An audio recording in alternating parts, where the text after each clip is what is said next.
Hey, this is registered dietitian Maggie Doherty. Is your favorite food sweets, or do you have a really big sweet tooth and you want to try and fix it or do something healthier, but you don't know what healthy sugar substitutes are, or if sugar substitutes are even healthy? If so, we're going to talk for a couple minutes today about artificial sweeteners. So I get a lot of questions about artificial sweeteners. So to start out, what are artificial sweeteners? So artificial sweeteners are also known as non-nutritive, meaning they don't provide any nutritional value, or sugar-free sweeteners. They're many times sweeter than actual sugar, but they contribute little to no calories at all. So for example, aspartame is about 120 to 160 times sweeter than real sugar. Saccharin is about 300 times sweeter. Stevia is about 250 times sweeter, and sucralose is 600 times sweeter than real sugar.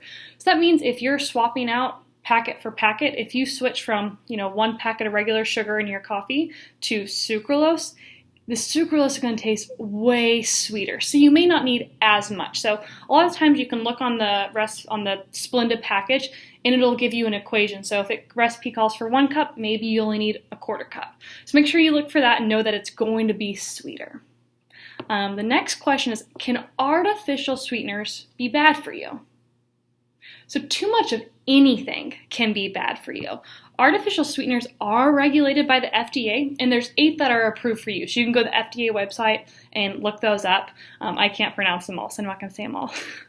But it does include the saccharin, stevia, sucralose. Those are all safe for use. They're only bad for you if you exceed the recommended daily allowance of the RDA.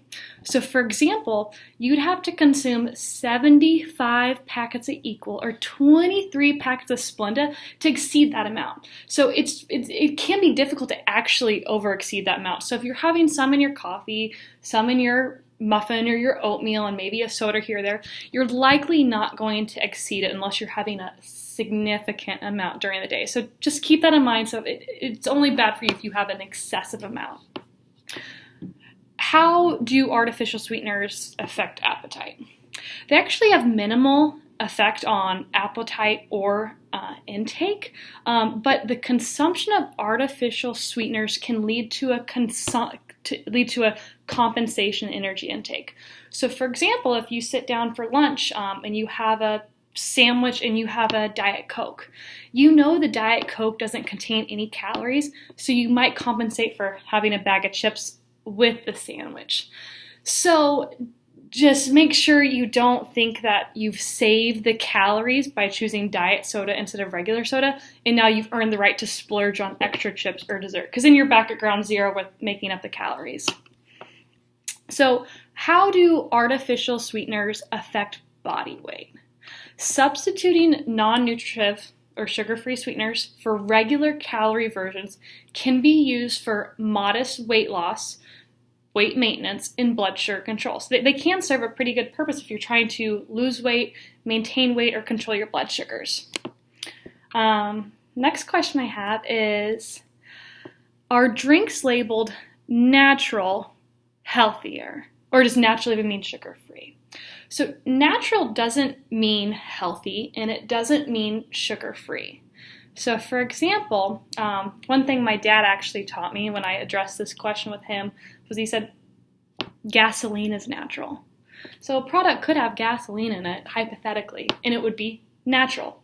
Same thing with lard. Lard is natural, but it's not necessarily healthy. So just make sure you're always reading the food label to see what is actually in your food, because just what's on the front of it doesn't tell you what's actually in the product. So bottom line, do experts recommend avoiding artificial sweeteners in favor of sugar, or avoiding both sugar and sugar substitutes? Should you even be eating them, or should you avoid all sugar-free substitutes altogether? So using sugar-free substitutes instead of the regular version can result in modest weight loss and can be enjoyed safely in moderation and a healthy eating plan. Just make sure you're not compensating your saved calories, because that can lead to a counterproductive calorie intake. So if you choose to use a sugar-free substitute, make sure it's one of the 8 that's approved by the FDA and consume it in regular amounts. Don't go all crazy on it. Okay, so if you guys let me know if this was helpful about sugar-free sweeteners. If you have any questions, like it below. If you have a friend who is drinking a bunch of soda and you want to show them they can maybe do artificial sweeteners, go ahead and share this video with them. If you have any questions, just let me know. Bye, guys.